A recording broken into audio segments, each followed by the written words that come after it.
Boyfriend ng vlogger na si Shaz Nalaparan nawalan ng 150 million pesos sa crypto trading. Inamin ng boyfriend ng influencer na si Shaz Nalaparan na si Boss G na nawalan siya ng 150 million piso sa crypto futures trading sa nakalipas na 2 taon. Sa kanyang post, idinetalya niya ang mga hamon ng kanyang kinaharap, kabilang ang pagkasira ng kanyang mga pamumuhunan, mga utang sa mga nagtiwala sa kanya at ang hirap na ibinigay nito sa kanyang relasyon kay Shaz na.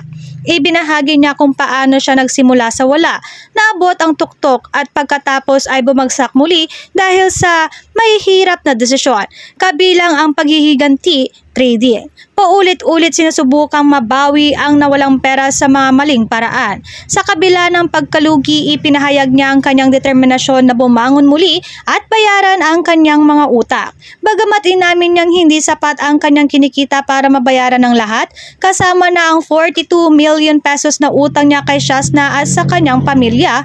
Sa kanyang post, siya ay nagpahayag ng matinding panghihinayang at inamin na siya ay nakaramdam ng hiya sa pagkakautang ng ganong kalaking halaga. Sa kabila nito, pinasalamatan niya si Shaz na at ang kanyang pamilya sa kanilang patuloy na suporta, pagmamahal at tulong sa kabila ng kanyang paulit-ulit na pagkakamali. Sinabi rin niya ang kanyang nararamdaman para kay Shaz na sinabi na habang mahal niya ito, ayaw niyang maging pabigat sa buhay nito. Gusto ko ma-achieve mo lahat ng pangarap mo.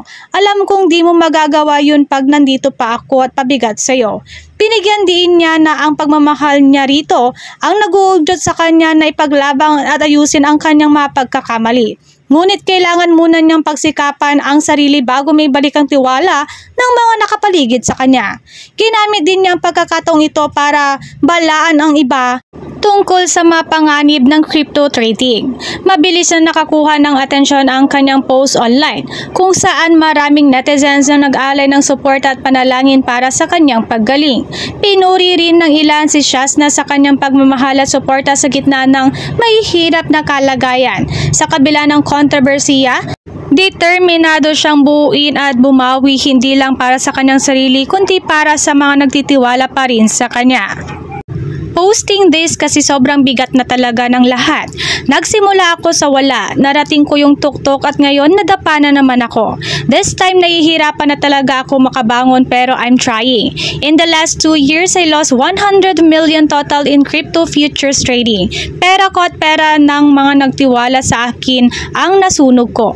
Nawalan ako ng kontrol, nag-revenge trading ako, nagkamali ako ng paulit-ulit at dahil sa kagustuhang makabangon paulit-ulit lang nangyayari sa akin.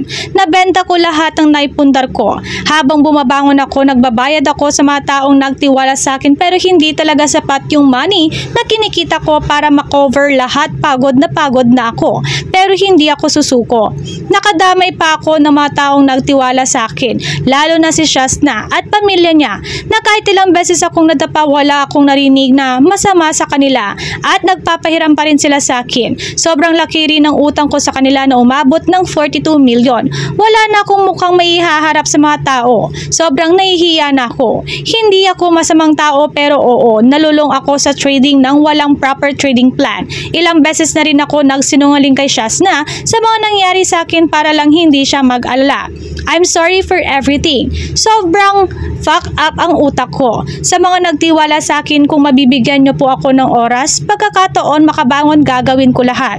Sobrang gulo lang talaga ng utak ko ngayon at gusto ko malabas. Hindi ko tatalikuran obligasyon ko sa mga nagtiwala sa akin, kailangan ko lang ng oras. Shaz, mahal na mahal kita. Your happiness means so much to me. Pag masaya ka, sobrang saya ko. Pag successful yung mga plans mo, sobrang saya ko. Wala na akong ibang hinahangad kundi hindi makasama ang habang buhay. Pero alam ko na pag nag-stay pa ako sa'yo, madadrag lang kita pababa. I want you to be successful pa. Lalo gusto ko na ma-achieve mo ang lahat ng pangarap mo. At alam kong di mo magagawa yun pag nandito akong pabigat sa'yo. Tinatanggap mo ako kahit wala ako. Tinulungan mo ako makabangon ulit. Hindi ko na kaya maging pabigat sa'yo. Hiyang-hiya na ako. Pagmamahal mo lang at yung future na makasama ka ang nagiging inspirasyon kung bakit tuluyan pa akong lumalaban at gumagawa ng paraan para maayos to lahat. I had so much pero di pa din ako nakontento nang hanggad patin ako ng mas malaki.